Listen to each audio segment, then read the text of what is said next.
Praise the Lord. எல்லாரும் கர்த்தருக்குள்ள சந்தோஷமா இருக்கீங்களா? நானும் கர்த்தருக்குள்ள ரொம்பவே சந்தோஷமா இருக்கேன். இன்னைக்கு நாம் தியானிக்கும்படி தெரிந்து கொண்ட வசனம் 1 தீமோத்தேயு 6ஆம் அதிகாரம் 12ஆம் வசனம். நித்திய ஜீவனை பற்றிக்கொள், அதற்காகவே நீ அழைக்கப்பட்டாய். நித்திய ஜீவனை பற்றிக்கொள், அதற்காகவே நீ அழைக்கப்பட்டாய்.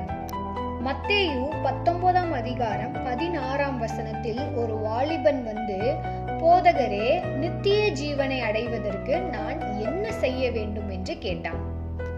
அதற்கு இயேசு, கொலை செய்யாதிருப்பாயாக, விபச்சாரம் செய்யாதிருப்பாயாக, களவு செய்யாதிருப்பாயாக, பொய் சாட்சி சொல்லாதிருப்பாயாக, உன் தகப்பனையும் உன் தாயையும் கனம் பண்ணுவாயாக, உன்னிடத்தில் நீ அன்பு கூறுவது போல பிறரிடத்திலும் அன்பு கூறுவாயாக என்பதே ஆகும் என்றார்.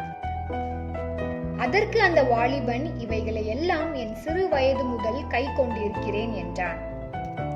அதற்கு இயேசு, நீ பூரண சர்க்குணராய் இருக்க விரும்பினால் போய் உனக்கு உண்டானவைகளை விற்று தரித்திரனுக்கு கொடு, அப்பொழுது பரலோகத்தில் உனக்கு பொக்கிஷம் உண்டாயிருக்கும், பின்பு என்னை பின்பற்றி வா என்றார்.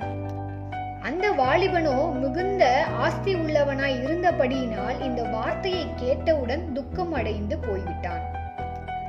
எப்பொழுதும் ஐஸ்வர்யம் நமக்கு நித்திய ஜீவனை கொடுப்பதில்லை.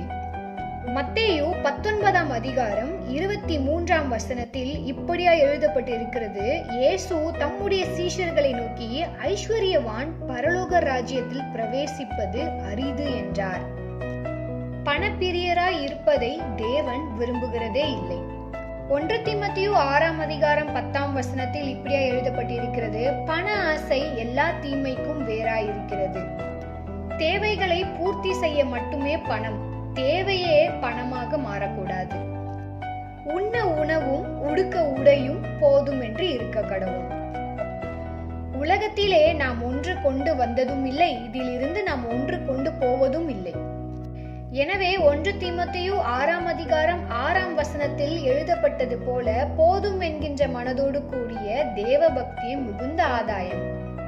அந்த வாலிபனை போல ஐஸ்வர்யத்துக்காக நித்திய ஜீவனை விட்டு விடாமல் நம் வாழ்வில் நித்திய ஜீவனை பற்றி கொள்வோம். ஆமேன். கர்த்தர் தாமே நம் அனைவரையும் ஆசீர்வதிப்பாராக.